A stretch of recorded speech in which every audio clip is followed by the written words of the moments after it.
We are looking at tomorrow's publication of the Comic Book Chronicles 1980s. It might be the best history of the 1980s that I've looked at in comics, and it's like an oral history. You get all kinds of interview excerpts describing the entire decade.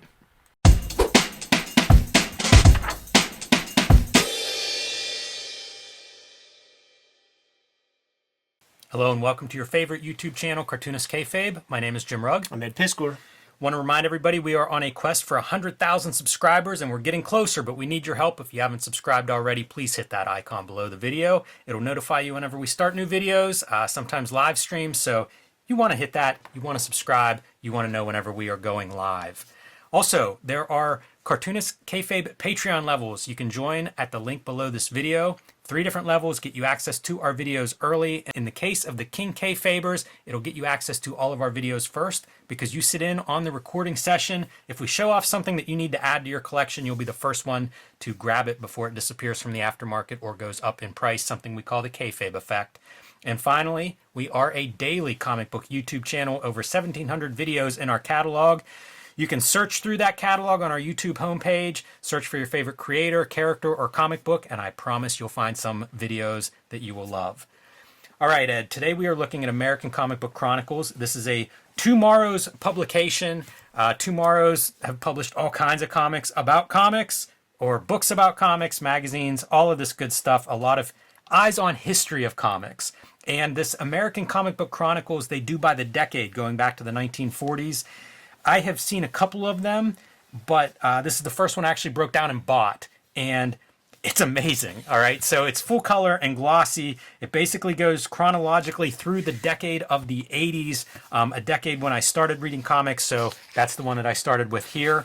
And I figured we'd just kind of flip through and show it off because it's not a book I see often. You know, Tomorrow's, I don't know if they have great comic book store penetration. I see them at conventions. I see them in advertising. They often will have sales, or you can buy like the digital versions and stuff. But I don't always see them on the comic book store shelves. And they publish a lot of stuff. We were talking off before we started recording, and it's like there are a couple of their publications that you're interested in, a couple that I'm interested in, and we don't even know that both of them exist because you don't always see it when it comes out. But this series has really caught my eye. It's almost like an oral history. And if you look in the back, they cite everything. And it really kind of speaks, I think, to the thoroughness. So works cited. These chapters are by each year. And you can see each of these chapters has, I don't know, 30 or 40 citations of stuff that they're pulling out. It often ends up reading like an oral history, yes, which is really enjoyable. One of the books that I was interested in having a physical copy of, got a digital version. It's that way also. It's set up as an oral history, except far more so. I don't know if this is just an intro, but it'll be like, you know, Jeanette Kahn, blah blah blah, Paul Levitz, blah blah blah, and it's just a collection. It's not like Tomorrow's commissioned some guy to sit down with the great people. It's all taken from like our Amazing Heroes in coverage that we took from Ronin, like that is snipped, yes, and stitched into this oral history. So there's some amazing like Rain Man character who's super into this or that, who has all that information, has the fucking bulletin board with the red yarns everywhere, and is building these stories. So the editor, the curator, really should be commended on these things. Yeah, absolutely. They give a little background on like circulation and stuff. In the 80s, it's so pivotal because you're basically transitioning from newsstand, which is damn near dying the way they present it, into comic book stores. And really by the end of the decade, in my mind, there's groundwork starting to be laid for bookstores, right? Because we have like graphic novels that'll come out of here. But this is Jim Shooter kind of outlining what the newsstand challenges are. You know, he says if a distributor orders 1,000 copies, maybe 300 actually make it to the newsstand. Maybe they sell, say, 200, but then they're going to lie about it and say they sold 125. And it kind of just goes through like how this all works. And at the end of the day, you end up with a bunch of these copies that weren't even distributed that end up then going to a secondhand seller where it'll be like packed in bags and sold at Costco, that kind of thing. And I think that's really interesting, this idea of like, from the newsstand, these things end up in like black market sales, aftermarket sales, and how they get there. I think that's really instructive. Yeah, in the 80s, I mean, we benefited from it a lot. And I there was never a time that I didn't buy comics. I can't remember not buying comics. And after some distribution goes away in the middle 90s, I would go to KB's, and there would be just racks of comics. It would be like desolate, like nobody would go there. It would just be me. But that's where I got like that Carnage Eternity comic for like a quarter. Right. And it was like maybe 3 for a quarter, or 5 for $1 or something like that was the deal. Yeah, and I can remember reading like I think on Facebook probably, like this is Chuck Rosansky from Mile High Comics, and he's talking about those stories that we've all heard about, the warehouses that had like boxes of uncirculated Conan ones, and so like he's talking about that as well. Jim Shooter talks here a little bit about early days of the direct market, and they're trying to figure out like, how do we make this work to our advantage? We're struggling with newsstand, direct market's non-returnable, and he says this in quotes: Jack Kirby's numbers on the newsstands were the lowest by far and away. They were the highest in the comic shops. And this is for like Jack Kirby's Black Panther, Machine Man, like end of the late 70s kind of era. He said that in the direct market, the Kirby books would sell 30,000 copies in the direct market. This is 1980, while other Marvel comics were lucky to sell 7 or 8,000. Yes. And you think like what comes next is Kirby leaves Marvel, gets into animation, and pretty soon Pacific, who is distributing comics, shows up and is like, hey, let's do creator owned with you. They were probably aware that like, hey, Kirby sells in this market. Yeah. Let's get some Kirby books out like that. Shooter is one of the most fascinating people to hear talk about that stuff, because he differentiates the audiences quite clearly, and it's not that far off from those Wizard covers, right, where the newsstand one has Spider-Man or Batman, and then the direct market will have Gen 13 or something like this. And when he talked about the idea of Barry Windsor Smith on the cover will sell your book, he's talking about the direct market. He's talking about the hip people who know artists, right, and that kind of thing. And he was very conscious and clearly knew the difference. They also do a lot of numbers in here. And in the beginning, they kind of talk about that, and that the numbers are a little bit imperfect because there's no perfect record of these things. Sure. But you often will see, they will drop that in. So the rest of DC Comics, this is after Superman, selling between 64,000 and 134,000 copies a month. There's one story in here of, I think it's Justice League. They would sell, like their circulation number was like 300,000, 200,000 unsold. Yeah, I believe it. I mean, it's such a crushing system whenever you hear about like the newsstand stuff. But again, it's chronological. So you'll get DC, you'll get Marvel, you'll get the business at large, and then you'll get certain reflections. So like this first 1980, they're talking about New Teen Titans, right, X-Men, Rise of X-Men, John Byrne. They also do the industry stuff. So you get a lot of Shooter and Dick Giordano talking, but then also the creators, and also even some of like the behind the scenes guys that are like working in production or whatever. Like there's one note, and I didn't flag it, but it's a guy takes over at DC, and he's there for like 35 years, but like, takes over in like 1982. So that's noted in here. So it's pretty thorough. Early Dazzler. Yeah. Is it that Bob Rozakis guy? Yeah. He's important, and he is, I think because he's Karen Berger's husband. Oh, okay. And that's interesting. And he's like a secret, like, major influence in he gets in coverage DC in Comics. here, because of his influence on like production and what that effect has overall. These timelines are great because they also include things like pop culture, right? Like what's on TV. You see MTV coming up here in 81. On the front cover, you got some Atari tapes. Yes.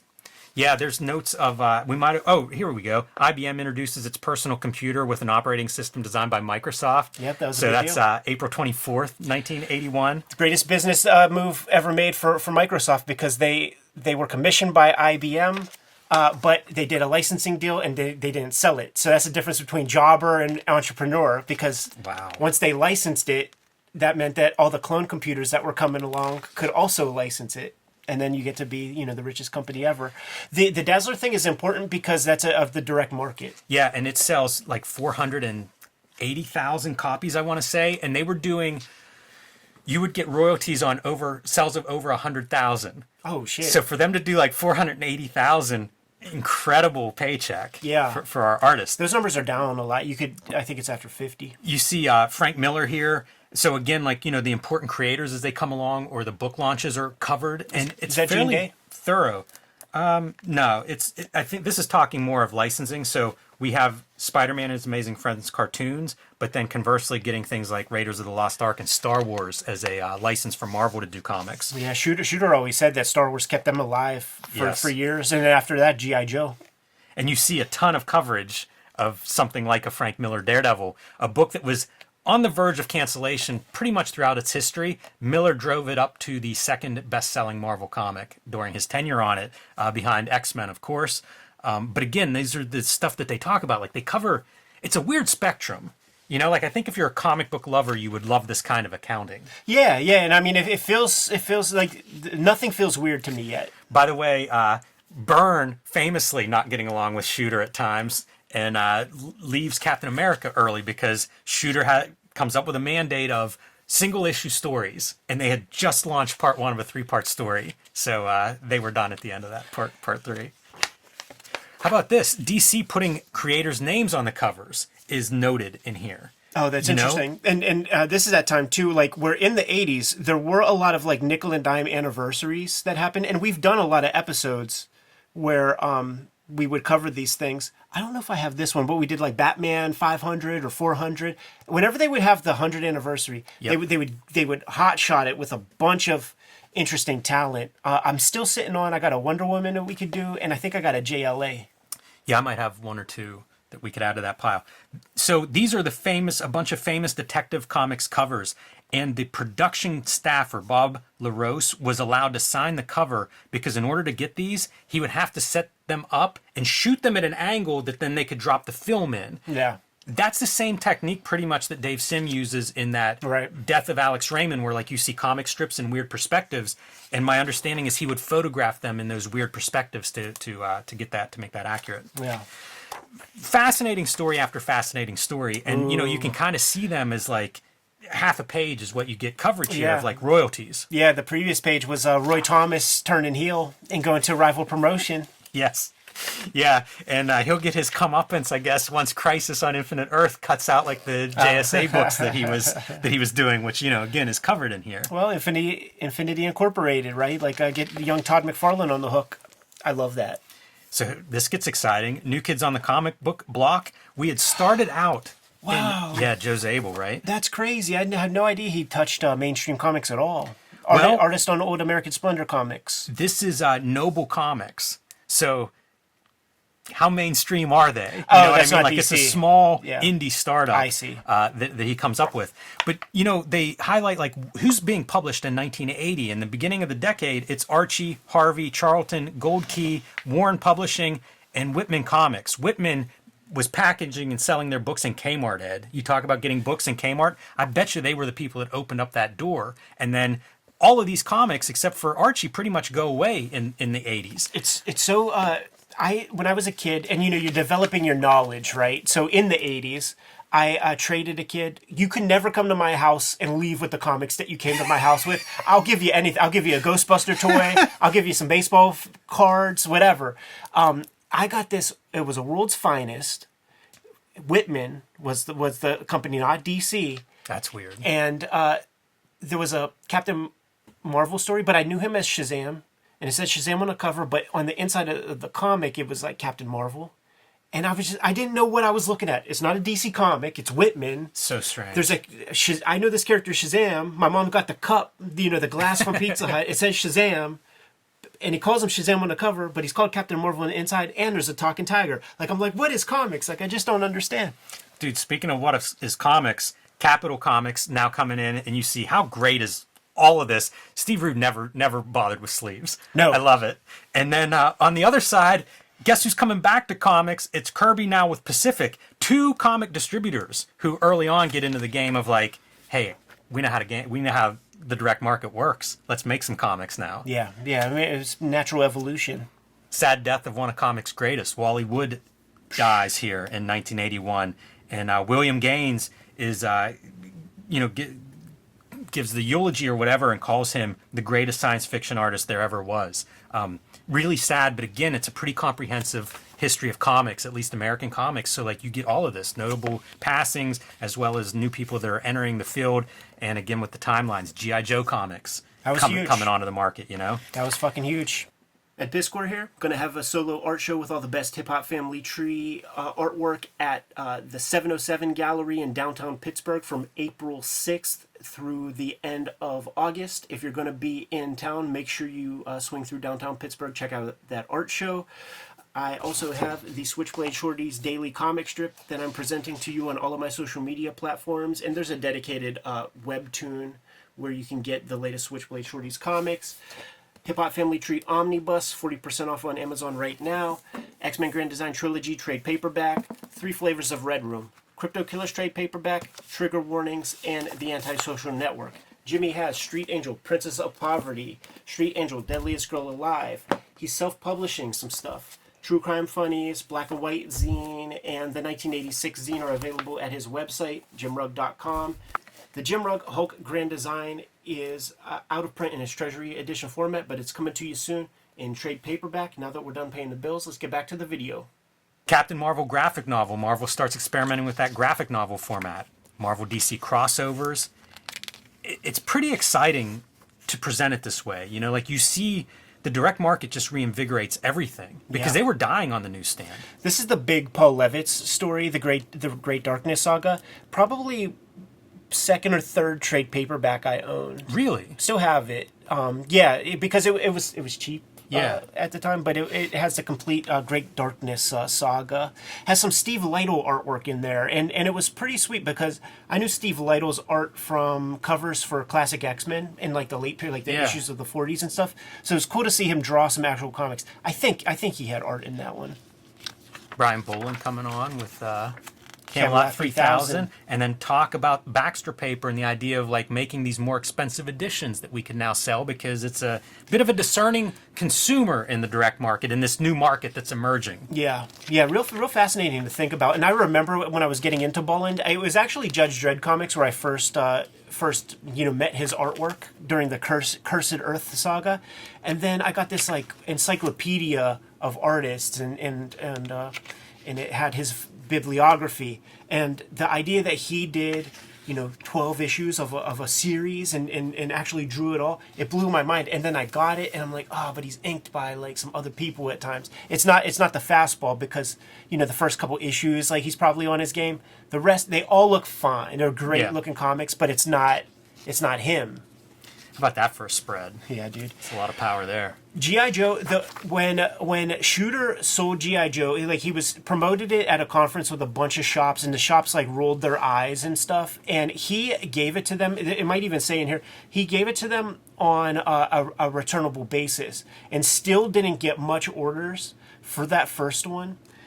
So they went quick. There was 0 that were returnable, and that issue 2, because of the scarcity of their orders, certainly diminishing returns from issue 1, quickly went into reprints to the point where like the reprint was actually worth more than the original for a little while.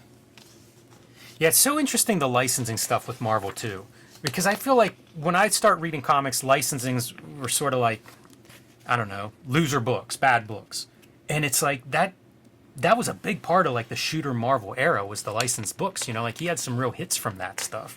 Right. But once again, for every G.I. Joe, there's 5 Planet Terrys or Alfs. Yeah. Or that shit. But you don't need that many Star Wars and G.I. Joes, to offset that. Yeah.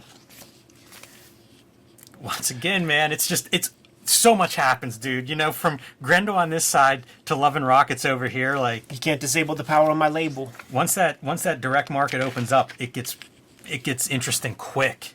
Here we go with First Comics coming on the scene, which is going to bring American Flag into it.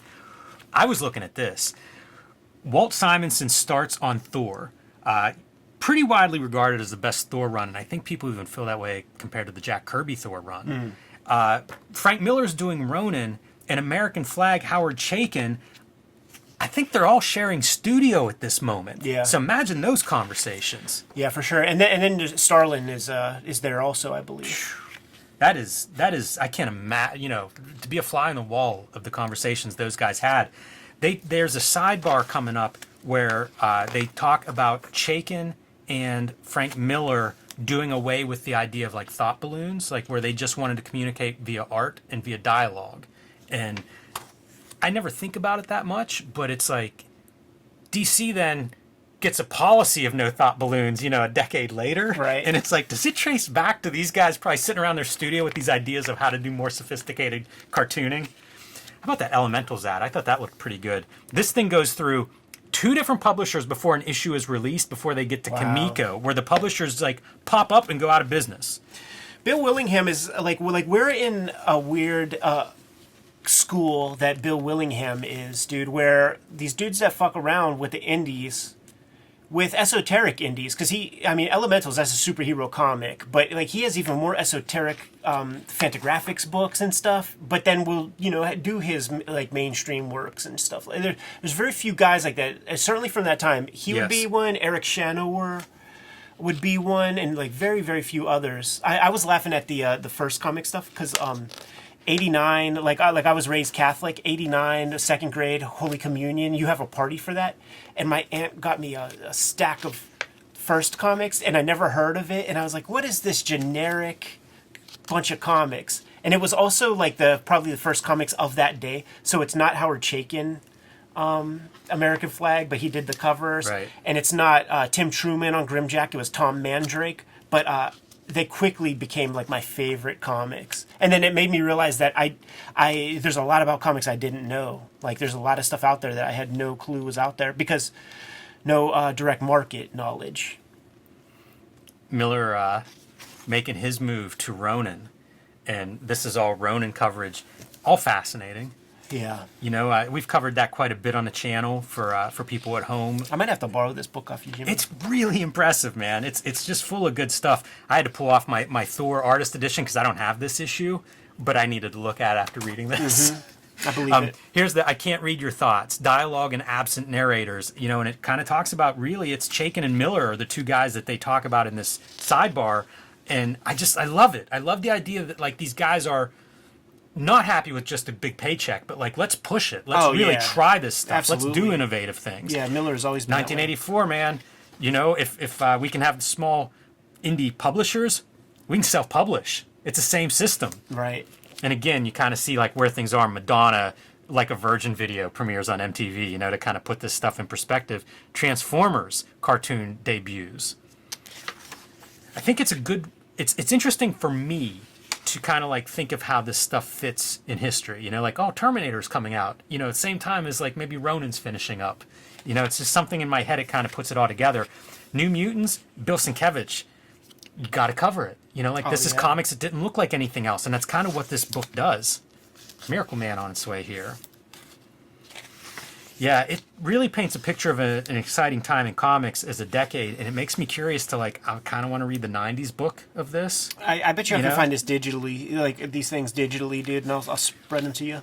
I got that issue. There is a sub story of Thunder Agents coming through this 80s story because like different people believe they have rights to it. It goes through different court, you know, rounds of courts and appeals, and so like we check in and out of that over time. And of course, you know, you talk about like notable artists or whatever, we're going to see whenever Todd McFarlane shows up. You know, that becomes noteworthy. Alan Moore, of course, on our comes to our shores. It's you know? the team, dude. Like it's Bissett, Toddlebin.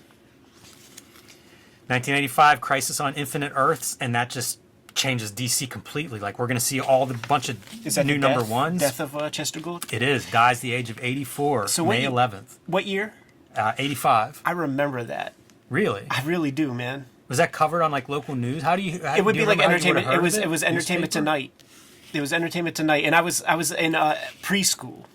Calvin and Hobbes starts up 1985. I remember we were talking about that for some reason. The context escapes me now, but I do remember we were speculating if that was 86 or 85. Roy Thomas and what happens with Crisis on Infinite Earths of like his corner, his editorial corner. That's funny. And of course you see Marvel, you know, doing these crossovers. It's just... That's the Magnus costume in the cartoon now. Really? Yeah, they have him dressed up in that.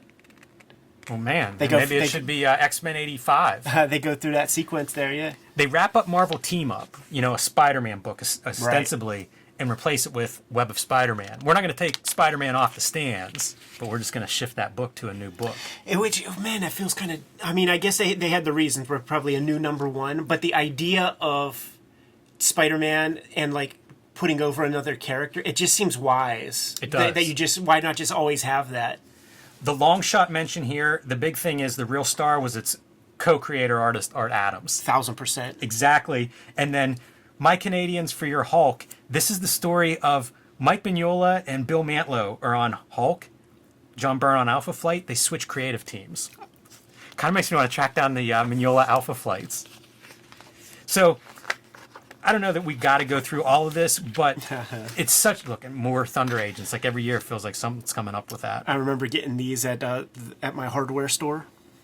Wow. That seems like an books. appropriate spot for them for some reason. There it is, dude. The Marvel answer to Dark Knight Returns. Yeah. Straight from the words in court records from Jim Shooter on the stands. They're ridiculous. You know, they get into some of that behind the scenes stuff too, is like Marvel was selling or being sold, you know, a couple of times. Yeah. You know, that stuff comes up like Shooter. I think in this one, gosh, I wonder if it's in this book. He talks about basically putting in a bid for them whenever it goes on the market. And I forget who it is. It might be Ron Perlman that buys it. But whoever buys it, they needed a different bidder because they were like part of the company that owned it. But this guy was going to kind of like go off on his own. And so Shooter making a bid with his investors was not going to happen. It was just going to be so this guy could legally buy it. So they buy for like $500,000 more than the Shooter offer. So probably around that time. Electra. So hard.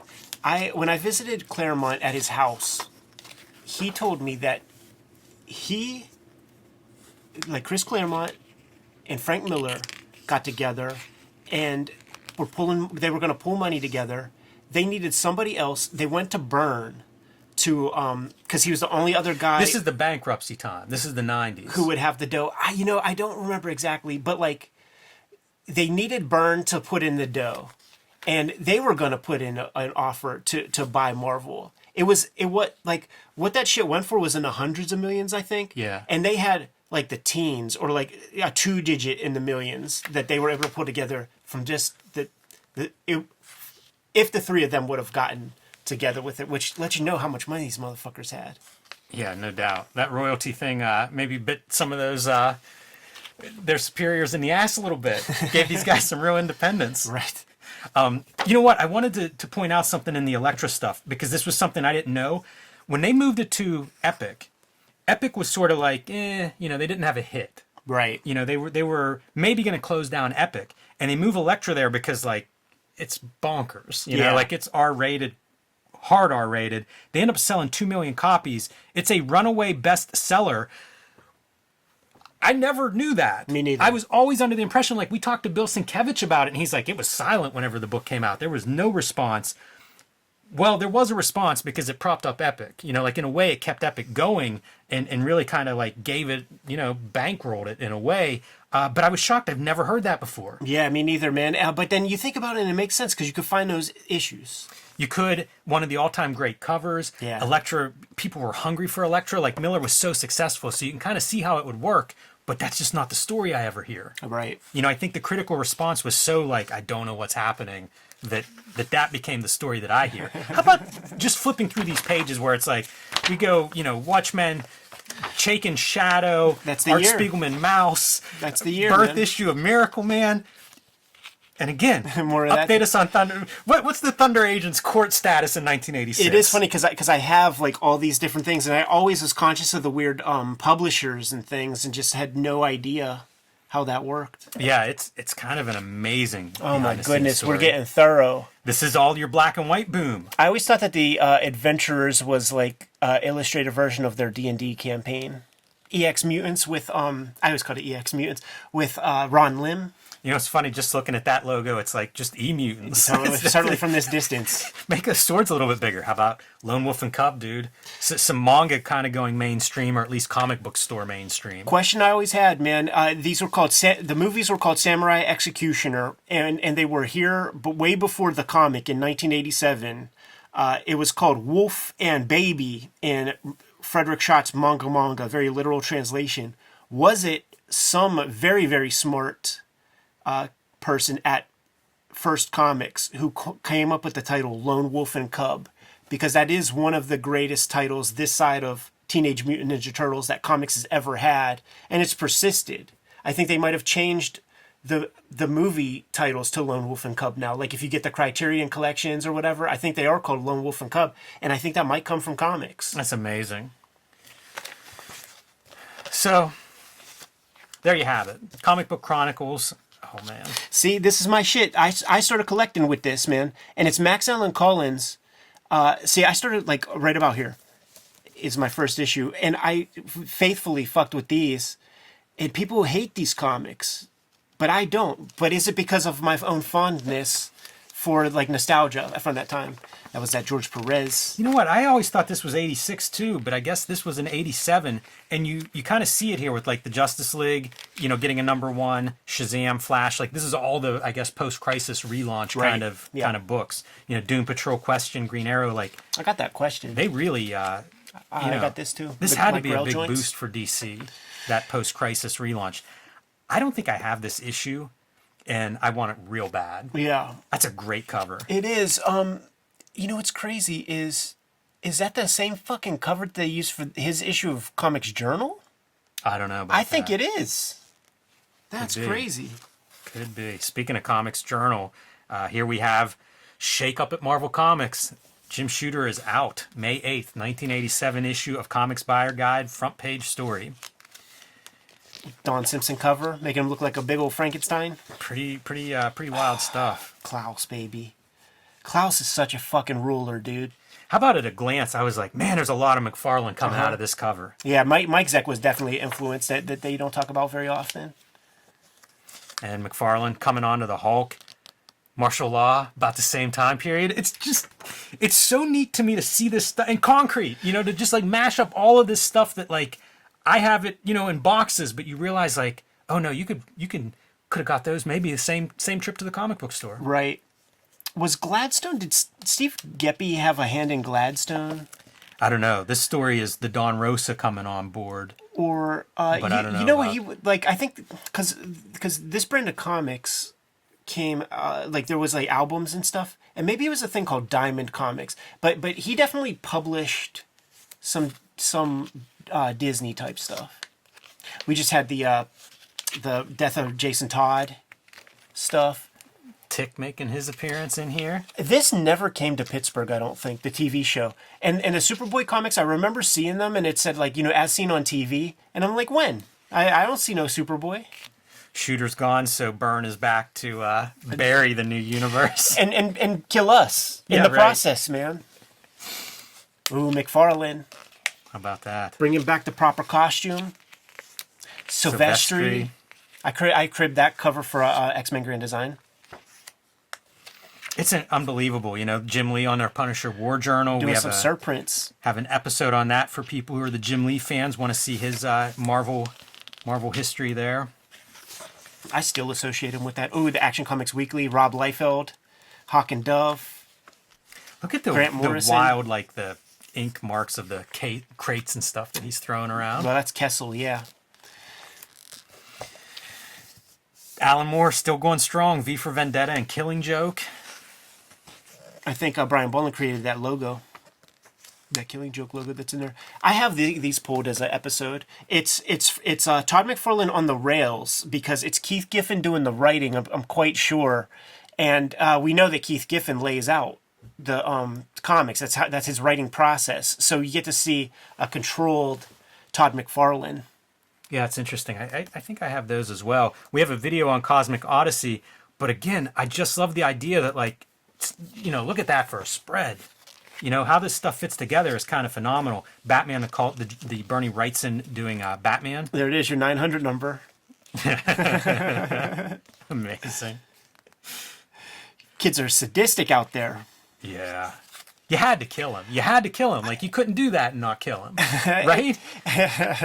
Yeah, I'm sure they didn't count any of that stuff. All what they counted was the checks that the 900 company was going to hook them up Hilarious. With. Byrne doing Wolverine. I was buying those. That's the Wolverine 17 cover there. Wills. Yeah, exactly. Wills on Punisher. And the guy before him, Eric Larson, was the artist that preceded him.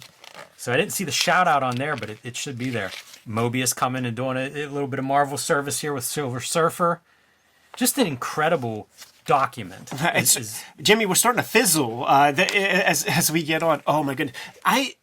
I want to do this one, man. It's written by Sam Hamm, who's the screenwriter for Yes. the original screenplay, and this might be worth dusting off. I have that one sort of lined up. I always like Dennis Cohen art too, so I wouldn't mind looking at that one. This cover, for some reason, is the one I would always see. Yeah, I got that I guess one too. it's It maybe comes the right anniversary issue is the reason, maybe. Is that it? But I see that one a lot, and always Yeah. thought it's a good looking one. But what we're getting is Batmania, right? This is the Tim Burton. That's right. You know, in the following Tim Burton movie, you get all this stuff, but. Again, another killer spread. Arkham Asylum and Gotham by Gaslight. Mike Mignola got videos on both of those that everybody can go check out. The movie adaptation, you saw this everywhere. Yes. I never picked it up because for some reason, even then, I knew that movie adaptation sucked ass in terms of comics. But like, I bet you that was a big seller. If they have numbers in there, I bet they say how much. I mean, you don't gotta look for nothing, but like, I mean, it was just everywhere.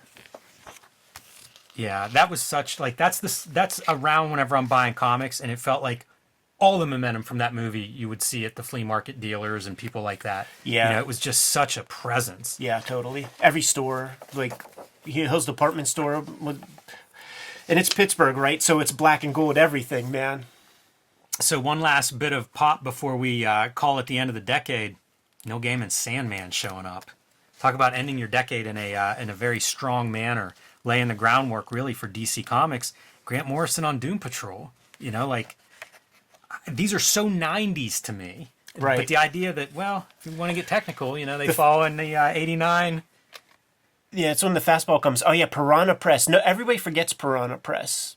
Not everybody. Yeah, not here, man. And finally, you know, drawing the curtain on the 80s as 89 draws to a close, Shooter Layton and other financial partners gather money up for Voyager Communications and Valiant Comics. Yeah, it's a great way to tickle the 90s. Incredible. So, like I said, you know, these are your works cited. Like you were talking about that oral history. It's not that far from it. You know, like they have quotes probably on every subject in here, and it is somebody that's just, I don't know, like, you know, has a certain mental makeup that they can track down that amount of information. Read his name from the spine, man. put in here. Keith Dallas. Keith Dallas, and partially funded, if not fully funded, from a Kickstarter. So you have like thank yous from people who backed this on Kickstarter. I saw Jeff Lemire's name in there. But I don't believe all the volumes were Kickstarted. But maybe as the series went on, and maybe I'm wrong. Maybe they were all released at about the same time.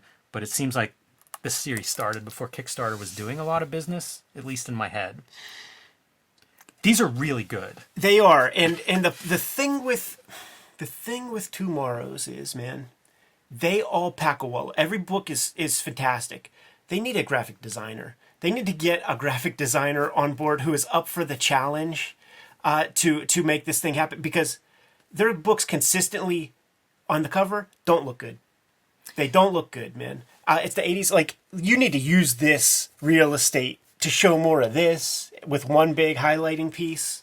You know, I have questions for all their, like, I think their business model is something atypical for a publisher too. Because I know that you can get this stuff in the direct market, but I don't feel like that's, I'd like to see the pie chart of how they sell. Yeah, probably You know, I have lots a of feeling shows. that a lot of it is like a direct sale. Yeah. You know, whether it's shows, probably Amazon, and probably their mailing list. Totally. Like, I think they built a good mailing list, think like so, starting too. in the late 90s. And it's old heads, you know. It's fandom people that are used to that kind of thing anyhow, which you're not going to grow your business if you're just dealing with the same cats and stuff. Tomorrow's one of the best publishers out That's there. the thing, man. They've put out so much of this stuff that, like, I don't know where you get a Charlton history or Pacific history, or, you know, the Kirby Collector alone is something that should be celebrated for, you know, whoever's putting that together. Tomorrow's, of course, and they've done a lot of noteworthy stuff. Right. And probably if you're at home and you're not familiar with them, you'll be shocked if you go online and see like what their catalog actually looks like. Yeah, but another part of the model is, I don't know, 2,000. You get 2,000 of something, and then it goes away quick. That's true. You're not going to get Komoda, the comprehensive book by George Corey on Miracle Man and all that stuff, because these things they come out and they go, and they're gone before you know it. Like, because you just got to be juiced in. If you're not juiced in, like, you're fucked. Right. There's an Image book that I think by the same dude, and he didn't like Image, so like there's a lot of promo cutting. Came and went, super expensive. Yeah, These. it's tough. You ain't getting these cheap.